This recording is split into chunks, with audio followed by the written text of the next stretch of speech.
Welcome back, everyone, to episode 7 of the Minot Business Podcast, presented by Bennett Creative Media. 2 weeks in a row, we've had a female guest. We just had Presley Honored on last week, and this week we have a very special guest, Becky Perry-Domres. Hey. Nice to have you on the show. Thank you very much for coming on here. Becky, we're going to get right into it. So we're going to talk about a quick introduction. Obviously, I know you. We've known each other for a couple of years, but for the people that don't know who Becky is, what do you do? I am a pediatric and prenatal chiropractor. I'm a mom of 3 and a business owner. Okay. Own Premier Chiropractic and Premier Movement here in town. So that is exactly why you're on the show, because we are going to dive into Premier Chiropractic and Premier Movement. So let's just start from the beginning. Yeah. Maybe right before the beginning. So you obviously went to school for being a chiropractor. Yep. What school did you go to? And then when you graduated, why did you decide to, I suppose you opened your own practice, but did you work anywhere before you did that? Yeah. So actually, my path started in high school. Okay. I started working at Chiropractic Health and Wellness here in town as just like front desk. Okay. Absolutely loved it. Dr. Tiffany Teets was just awesome and inspired me to be a chiropractor. And so I went to school for it and at Northwestern in Bloomington, Minnesota. Yeah. And did you go came to Mall back. of America a lot? No, a few times. There you go. You don't have too much money when you're in I school. suppose. Yeah, that's not happening. No, hold on, pause. Is Bloomington, is that like a big chiropractor school? Because I feel like my cousin's wife, which would also be my cousin, went to Bloomington too. Yeah. I would say a lot of people here go like around this area would go there just because it's the closest. It's Midwest. Palmer's another really big one in Davenport, Iowa. And then there's a few small ones around the country, but there's not too many chiropractic schools. But cool. Yeah. Okay. So you went to Bloomington and then what happened after that? Became a stay-at-home mom. Okay. Yeah. So I went to all that school. And I had young kids. It's busy. I wasn't sleeping. Not a good time to open a practice for me personally. Mm-hmm. I always knew I wanted to open my own or do something entrepreneurial like that. Okay. So, so I was that for about 5 years. Were you always business minded? So you said you wanted to do something entrepreneurial. Were you like lemonade stands when you were younger? Yeah, always wanted to. I come from a family of it too. Right down the street, my grandpa lived. I was really as I was driving here, I was like, oh, hey, grandpa. Yeah. No longer living, but he owned Magic City Lumber in town, and my dad owns his own business. Always has done his own thing. So it kind of runs in the family. Yeah, runs in the family. Knew I wanted to do it for myself. Yeah. Okay, cool. And then when you started, did you know that you always wanted to work with kids in the chiropractic field? I didn't while I was in school. I thought I wanted just general anyone, but I got a little more interested as I took some specialized classes and then a little bit more on top of that. And it seemed like a fun niche. I kind of thought it'd be easier to work with kids, but I think as people intern for me, they see it's a little harder. Yeah. They don't just lay still like an adult would. I assume it's like videos. They always say videos are hardest with kids, animals, and water. Yes. But it's a lot of fun. It's very rewarding. Yeah. Oh, I believe it. It's just seeing the kids. I know when we filmed that video last time, like the kids were so happy to just be adjusted. Yeah. And it's like, how do you get kids excited about chiropractic? And they're running around playing with toys. Suckers. You give them suckers. Exactly. A lot of treats. Yeah. So let's talk about how you started Premier Chiropractic. So you have Premier Chiropractic and Premier Movement. Yep. Did they start at the same time or did one come before the other? No. So chiropractic started first. Okay. And I had just reached out to Jeff Stremick. Actually, I knew he did a lot in commercial realty, just about opening a space or finding a space to look for. At the same time, Dr. Kirk was looking for a space with Jeff. Okay. And so I think we owe a thank you to him. Yeah. But he just was like, hey, why don't you two just connect and see if you hit it off? And we had a lot of the same ideas as far as practice goes and how we wanted to work. And they always tell you in chiropractic school, don't get a partner. Don't go with a partner. Do it by yourself. But it has been great. Why? Is there reasoning for why they say that? People have different ideas as far as practicing or like how they want to work or anything like that. Like actual chiropractic work or like business idea? Both. Okay. But chiropractic work and business ideas. And truly what I've noticed is a partnership is another marriage. So is it? Totally I suppose another it's marriage. Like a business marriage. Yeah, you have to be on the same page with a lot of things, and you have to come to an agreement where two people might have different ideas. But we've just worked through any ideas that we have as we've grown, and it's been really great. Okay, yeah, because that's what I was always wondering. I don't have a partner in my business, but like, is it kind of like a roller coaster ride being with a partner? Obviously, Dr. Kirk is amazing. He's an awesome guy, but like, have there been times where you guys have like butted heads on some ideas, or how's that? I think that's where it's worked so well is we tend to agree on a lot of things. So that helps. Okay. It's a little easier than a marriage because I can like yell at Luke, but I'm not going to yell at Dr. Kirk. Yeah. So as far as that goes, like we can, it's easier for Dr. Kirk to get out, right? Yeah. Exactly. But no, we've had a lot of similar ideas. We've definitely have to chat through some, but we tend to come to the same, like, values tend to be the same. So it just grounds us there. So if someone was starting a business, what would be one tidbit before we move into the Premier Movement side? What would be one tidbit of advice you would give someone on deciding partner or not if they're leaning one direction? That's a good one. Or things to watch out for, things to make sure you talk about before they go into business. One big thing, and I think it's hard to tell until you start working, is like your business ethic or your work ethic. Okay. If they don't match, I see so many people saying like not feeling like it's fair. Okay. I don't like that feeling of like, oh, it's not fair. It's not fair. Like we just tend to both work as hard as we can in our own areas, if that makes sense. So making sure your work ethic really matches. Does one of you want to work 60 hours a week and the other wants to work 20? Mm-hmm. What is that like? And you don't always know until you get into it. But I think that's why it's never felt unfair in our relationship. I think that's any relationship you want to feel, right? So that would be one thing. And then that you just have same growth ideas. If does one of you want to keep growing, or are you going to be happy with it? Yeah. Do you think it helps a little bit that you kind of have different niches? So he works on different things that you work on right away. Because does he work on kids too? No, it just general. So right away that was helpful because if people called into the practice, it was like, okay, you take the kids in maternity and I take general. But now we have 4 chiropractors and 1 intern. So 5 chiropractors working right now. Okay. So it is, as far as that goes, it's fine. We could all be seeing people. We're staying busy, but right away it was helpful. Okay, cool. So then Premier Movement. Yeah. Before you tell me how Premier Movement started, give us a quick elevator pitch of what is Premier Movement. All right. So we are functional fitness. It's a small group personal training, usually is 6 to 12 people about in a group ran by a personal trainer. And all the movements that you're going to be doing are things you do in your everyday life. Squat. Oh, Kirk's going to really be upset if I don't nail this. Squat, we'll leave it lunge, very basic. carry, push, pull. Yep, I got him. I don't know if I did it in the right order, but yes. All the functional movements that we look for in people doing every day in your everyday life, you're going to be doing those things. So training using proper body mechanics while lifting weights. So it's form over function. We're not trying to lift super weights and blowing our back out. And then mixed with a little cardio. So it's a lot of fun. Okay. Yeah. And then that ties in, because I know when we shot the video on it, you really emphasize tying into the chiropractic as well. Yes. So how do those two tie in? Yeah. So in chiropractic, I mean, when we see people in pain or, if they got injured or hurt, it's usually because one of those 6 movement patterns weren't going well. Whether it was that they were sitting all day in an improper posture or lifting improperly all day long, something like that. Okay. We're both interested in fitness. We were both athletes.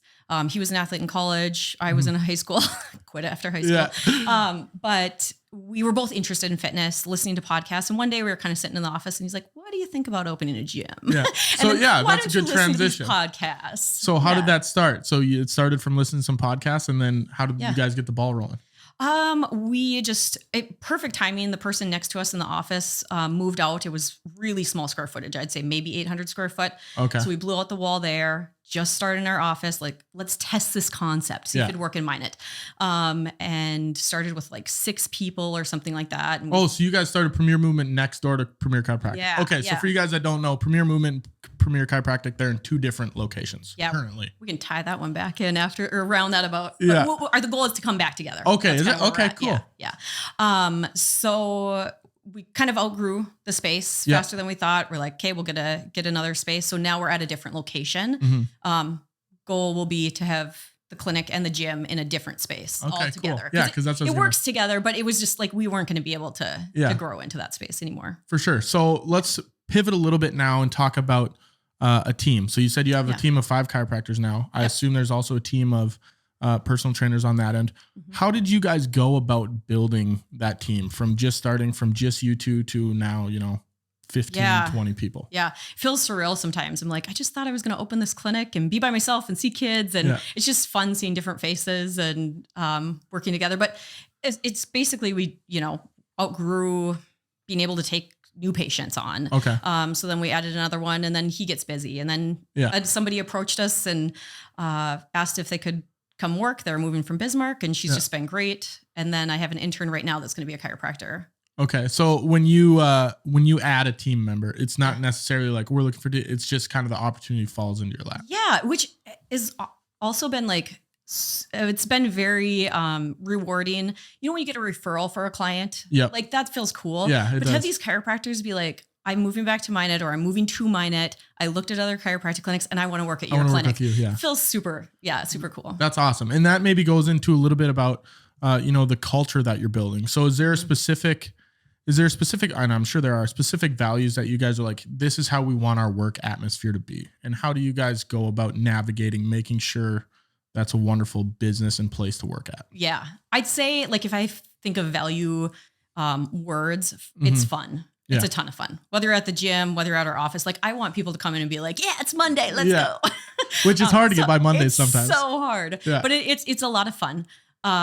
Productive. Everybody's really productive in our office. They just see them like working and motivated and excited. Yeah. So that's great. And then seeing people get better. I mean, both at the gym and the clinic, you're seeing people feel better. And so they get excited. And it's just like this positive energy at both places. So that kind of goes into creating a community, which, people talk about creating a community online or whatever, but if you guys are creating it in person at the Chiropractic and Premier Movement, have you noticed that people are, because I know you do, it's like the 100 workout club. Is that what I saw the other day?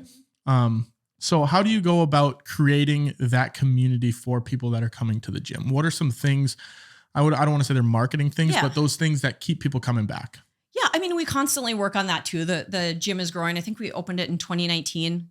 We are growing enough that we went into a new spot and then COVID hit. Yeah. But we did things like community events where we would take them somewhere to eat or hang out or things like that. But them just going in a small group to the gym, working out together. I mean, endorphins, you got a lot of things going on that you're happy, high-fiving about afterwards. And so they kind of build their own connections within the gym. So it's just a fun, like family, community. That's cool. So I know you and Dr. Kirk are, I would say you're on the new wavelength of marketing ideas. Is there anything marketing wise that you guys, because I know you guys do videos, you do photos, you do all of it, right? Yeah. Is there anything marketing wise, why do you think it's so important to have all of these different pieces of content and all these different marketing avenues?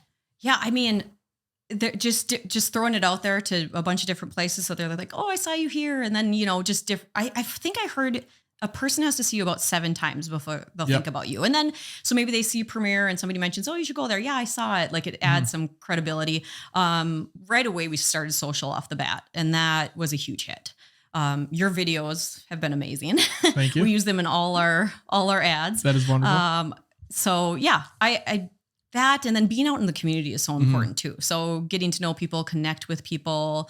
And let's go into the community a little bit because, a lot of businesses, they do their business, they make their money, they go home, whatever.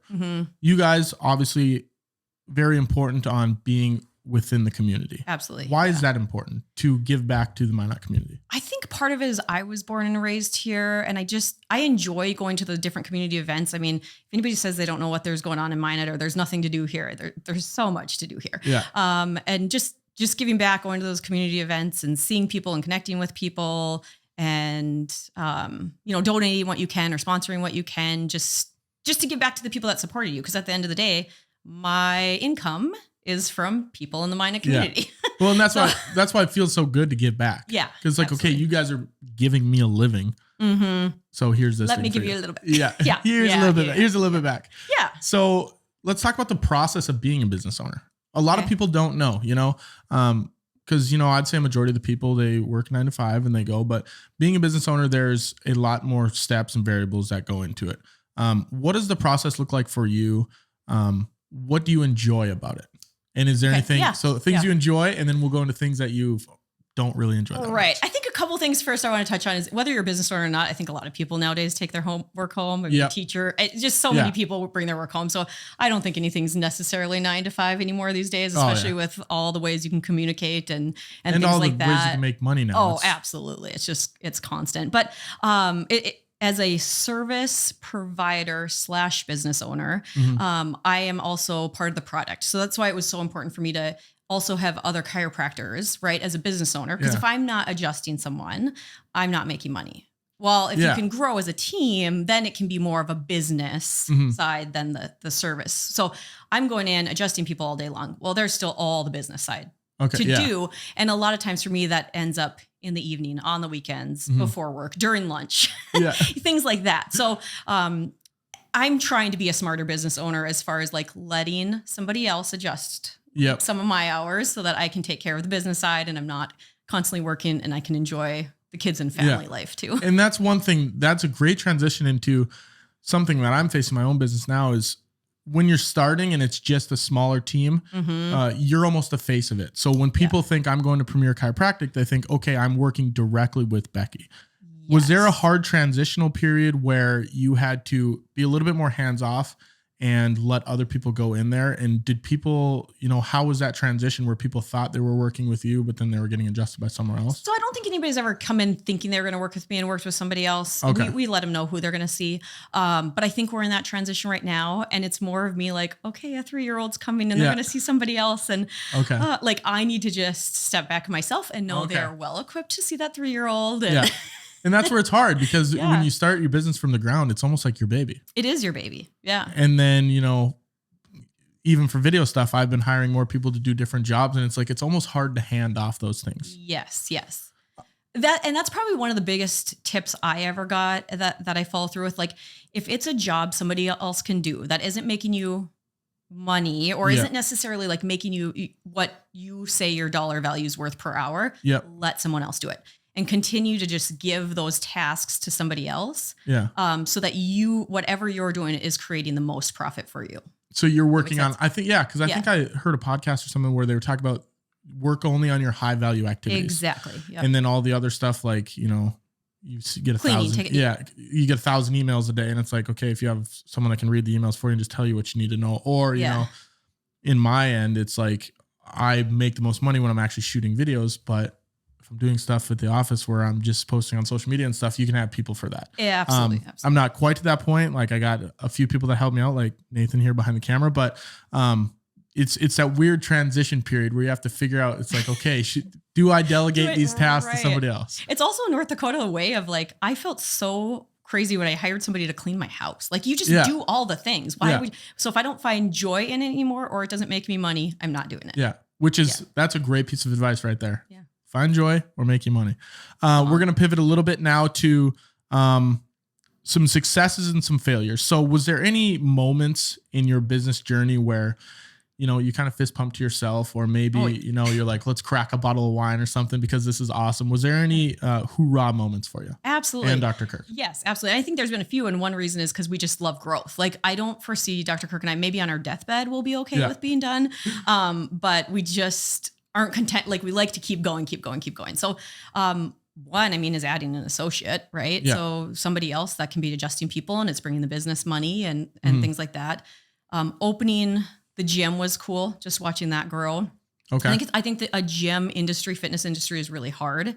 And we've continually grown in It's hard to differentiate yourself. It is. It is really hard. And then just having people find value. They can work out at home. They can turn their YouTube on and get free workouts anytime they want. So convincing them that, having a coach and being held accountable is important is really good.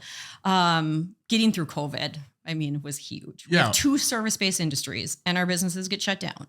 What were some strategies, not to cut you off, but what were some strategies they had to do to go through that to get through COVID? Because obviously that was crazy for businesses. Yeah. Even if you're shut down, like keep going. We continued to market. We had our trainer doing live videos for our members. Yeah, keep you did at-home stuff, right? Yeah. Okay. I think in anything, whether it's COVID or if a recession, whatever, just to keep pushing forward. And that's maybe a piece of advice we can go into. When you're starting your business, a lot of people want to quit early. Yeah. What would you say about, the ups and downs? What would you say about persevering? I think every day just wake up and do something that's going to push you forward. Okay. Be productive, be proactive, and if there's always going to be hard days, there's going to be hard moments, but if I just stop doing something, that's not going to put me in a good place. So I always just try to do something every day, like to move forward. Did you have anyone when you were starting that you had, because they say you almost need like an inner circle. Yeah. Right. Did you have anyone that was really pushing you to do these things? My husband is my best motivator. He's a stay-at-home dad. He literally takes care of everything. So I can be a business owner. And then when I come home, I can just be a mom. So that's awesome. Massive props to him. If I ever were discouraged or did anything, he reminded me like, so if I can't say this, but like, you're a badass. Keep going. No, you can swear. Okay. You can totally swear. Yeah. So what would you say the importance of, I mean, you kind of just said it, but of having that support group? How would you think you would go about finding that support group? Where would you look for someone that's maybe starting their business? I mean, other business owners too. So Kirk was right alongside me when all this stuff was happening. So being able to talk to somebody that completely gets what you're going through is vital. I mean, if I went home and didn't get to talk to anybody that understood me or didn't get a motivator behind me, that'd be rough. You'd go stir It'd crazy. Be rough, yeah. Okay, now we're gonna pivot. We just talked about some successes, opening the gym. Were there any failures? Was there anything you tried that you're like, ooh, that sucked, we're not going to do that again? That sucked. Or was there anything that happened where you're like, shouldn't have done that, but you learned a business lesson or anything in that area? Yeah. I can't think of a major failure other than I think my mindset right when we started, I had this like imposter syndrome, right? Okay, like I was a doctor, but before I was a stay-at-home mom, was spit up on me all day long. So just like, I wish I would have been more confident. Okay. And that's good because like I have imposter syndrome all the time where it's like, so real. Do I know how to film videos still? Right. It's like, what am I doing? But then you do it. But yeah, I mean, that's an important thing for people just starting. And I remember when I just started, you see all of these, I'm sure you saw all the chiropractors that have been working for years. Right. And you're like, why should I be one of them? Right. Did you ever go through that at all? Oh, absolutely. I continue to. I'll drive home and I'm like, what is happening? Like this is super cool, but it's like, is this really where I'm at right now? Yeah. It's crazy. But those are things you have to go through. A couple more questions for you here.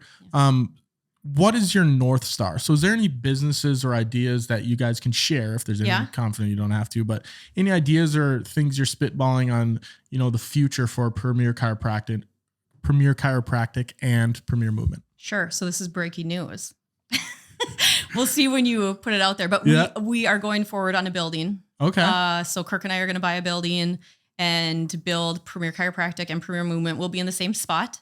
Our hope is that it'll be 1 year from now. There's a lot of build out and stuff to do, but it's huge. We've wanted to do this basically since we opened Premier Movement. We knew our space was too small. It's not ideal to be away from the clinic itself. It'd be nice if it was together. So congratulations. That's awesome. So you'll be in the same building that Premier Chiropractic's in, or is it a different? Nope, it'll be a different building. So we're purchasing and building out a building. Okay, cool. Yep. That is awesome. Yeah. This podcast is going out on like middle of July. So I don't know. Okay. If it can be released. If not, we'll bleep it out. We're in some in movement.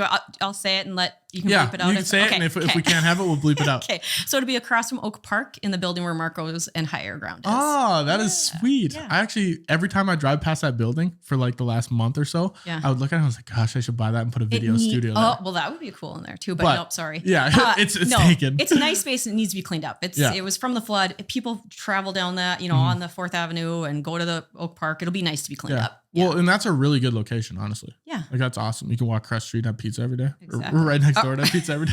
Go to a movie at my lunch break if I didn't have my business stuff to do. Where's Becky? She's just hammering that bag of popcorn over there. This is a huge garbage bag full of popcorn. So now I want to ask you just like one more question. Advice. So people that are starting business, and I've been asking you advice for people the whole episode, but if you had like 3 bullet points of advice that you would give a new business owner, whether they're starting chiropractic, whether they're starting, the new Menards, whether they're selling, knickknacks out of their garage. What would be your 3 business advice or tips that you could give that person? Okay. The first would be marketing off the bat before you open. I think that's one of the best things that we did. We marketed probably for 6 months before we even opened our doors. Like leading up to it. Yeah. Okay. Yeah. So people knew that Premier Chiropractic was coming. People knew a new place was coming.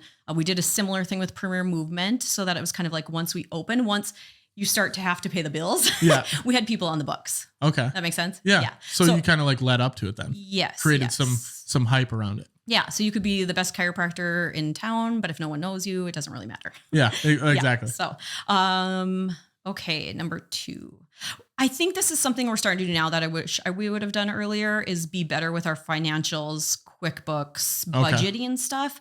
We kind of just opened, and you're so busy with so many other things that it got a little on the back burner. And I think as you grow, it becomes so important. So we're really kind of honing down on that a little bit right now. I wish it would have been much easier if I would have done it from the beginning. Yeah. Well, and that's how I started out, like doing it on my own, just like not even an Excel spreadsheet. I think it was like a Google Docs that I like had lines in. I'm like, okay, here's my accounting. But once you actually get those softwares like QuickBooks, and I have an accountant that's actually Accounting Solutions. I'll give them a shout out. That's fine. Whoever owns Accounting Solutions, come on the podcast. But yeah, once you get those financials in order, like it makes things so much easier. It's huge because then you can look and it's clear. And what I realized is as we grow in our business, the bank is like, I want to see your P&L from this. So as long as everything's clean and kept up to date, it's so much easier. So we got marketing, we got financial. Just start that from the beginning because it's so much easier. What would your third piece of advice be? I mean, this advice, you could take it or leave it, but don't be content. Don't get content. Keep growing. I like that. Yeah. I think it's a snowball effect, right? So you start out with this little snowflake and the more you grow, it's so much easier to snowball. So that leads me to one more question.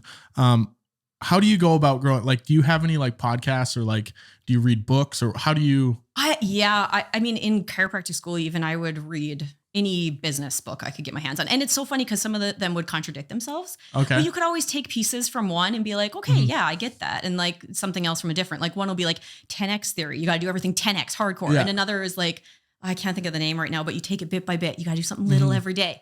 And I've noticed Kirk and I are very similar in that way of like, we do stuff every day, but sometimes you got to have the 10X theory. You got to like push. I think I tried that for like a month. It's the 10X. Yeah. So is that the thing where it's like, well, maybe it's not, but someone said something like, if you want to do something times by 10 and say that's your goal. So last year I said, I want to buy 10 houses this year. Okay. That's an example. And I ended up buying one house. But if you're like, okay, I want to have 500 new subscribers this year. I want 5,000 new subscribers this year. Sure. That's like a mindset thing. Yeah, I think that's part of it. I think it is part of it. It's been a long time since I read it, but it's basically pushing yourself times 10. Okay. So if you would wake up and do 2-3 things that day, or have 3 things in mind, do 30. Yeah. Like you got to push, but you have to have a support system behind you with that one. Yeah. If I didn't have Luke, I couldn't push through 10X days. Luke's just yelling, he's like 10X. No, I just mean if he wasn't taking care of everything. Like kids are a lot. I mean, after this, I'm going to a dance thing downtown, and I'm bringing the kids to dance. We won't get in bed till, so the help is huge. It's so being realistic with yourself too. But before we get out of here, do you have like, what's your favorite business book? Do you have a couple of favorite business books that we can leave the people off with? Do you remember any? I'm so bad with names or remembering any of them. Okay, that's fine. That's totally fine. Becky, where can people find you? Where can they find Premier Movement, Premier Chiropractic on the interweb? I mean, I would say Facebook would probably be the easiest. Perfect. Premier Chiropractic, Premier Movement. Yeah. Cool. Awesome. Well, thank you very much for coming on the show. I appreciate it. And that was, it was a good conversation. Absolutely. Thanks for having me. Thank you guys for watching episode 7 of the Minot Business Podcast presented by Bennett Creative Media. And we will see you next Wednesday morning for episode 8.